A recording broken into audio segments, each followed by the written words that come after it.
Hey, what's going on, my fellow idiots? Welcome back for another episode of Idiot Proof Cooking. I'm glad to be back after a week off. Don't get me wrong, I had a lot of fun down in New Orleans, but I'd rather be here in the kitchen making some awesome food.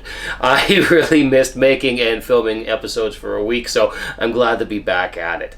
Now, for my first episode back, I'm going to keep it nice and short and sweet. I'm going to make garlic knots, which is essentially a nice dough that you form into like little pretzel or knot shapes, and you make them nice and garlicky and you bake them. They are super easy to make and super tasty. So let's not beat around the bush here in the intro. Let's just get into making them because, like I said, I've missed making stuff for the channel, so let's get into it.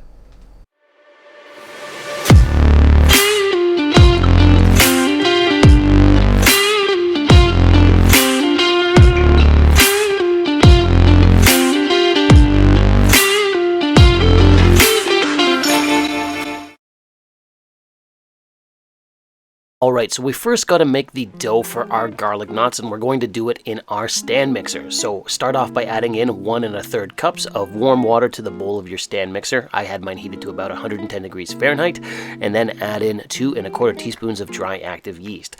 From there, throw in a pinch of white granulated sugar to feed the yeast and get it blooming. We're going to let it sit for about 10 minutes until it starts to get nice and foamy. Once that's done, we're going to add in a tablespoon of white granulated sugar, and then 3 1/2 cups of bread flour into the bowl of the stand mixer. It goes.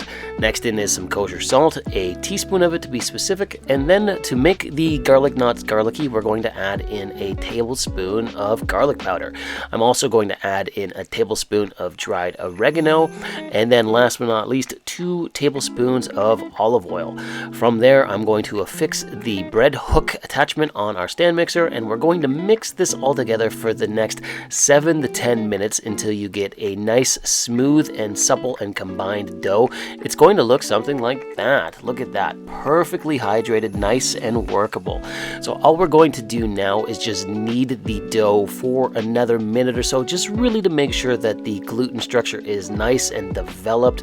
We want this to be nice and fluffy, and then once we've kneaded the dough, we're going to form it into a dough ball just in our hands, and then we'll get out a large mixing bowl, spray it down with some olive oil, or you can grease it up with some butter, and then we're going to get Rose to drop the dough ball in, give it a little swish, and here you go, Rose, you can give it a swish too. Thank you so much, Rosie. From there, we're going to cover the bowl in some plastic wrap, and it's time to let the dough rise. We do this all the time, right? Like, this is what we always do. So we're going to stick this bowl with the dough in a warm, dry spot and let it rise for the next 1.5 to 2 hours until it doubles in size. It should look something like this after it's done rising. Oh, that looks perfect. All right, so it's time to start working with the dough.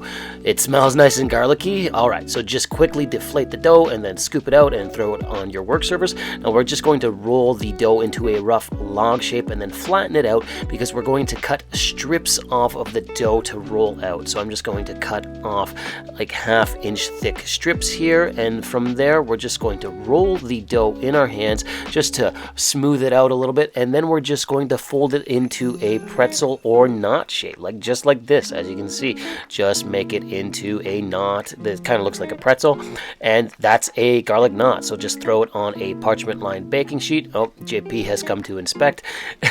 And just keep repeating the process with the dough until you've made all of your garlic knots. Look at those. Alrighty. So the only thing we have to do now is let these rise again. So we're going to cover the garlic knots in some plastic wrap once again, and we're going to stick them back in the same warm, dry spot we used earlier and let these rise for another hour until they get nice and puffy looking like this. Look at these beautiful, beautiful things.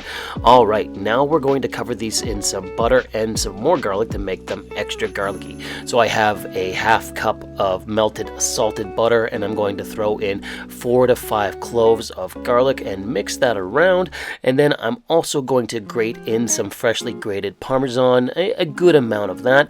Mix all of that together, and then we're just going to brush the buttery, cheesy, garlicky spread all over all of the garlic knots here.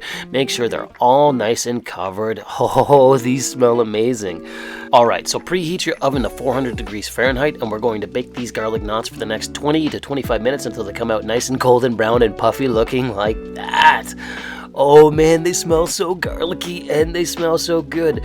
Now we're gonna give them one more brush down with some butter and garlic. Now as you can see here, I've also added in some parsley this time, so we're just going to brush this all down with the buttery, garlicky, parmesan-y, and now some parsley on there as well. And these are done and ready to enjoy. Look at that. These were super simple to make, and look at how beautiful these garlic knots are. So let's break off a piece here. Oh yeah, let's look at that. Look at that. They're still piping hot on the inside, but it's nice and flaky and so garlicky and tasty. Oh my god, these are good. These are an awesome little bun that you can make for any occasion, and you really should. You're gonna love these if you make them. But anyways, let's call it there. I had a lot of fun making these today, and I hope you enjoyed watching this episode. If you did, why don't you drop me a comment, like the video, or even subscribe to the channel. Thanks again for watching Idiot Proof Cooking, and we'll see you again next time.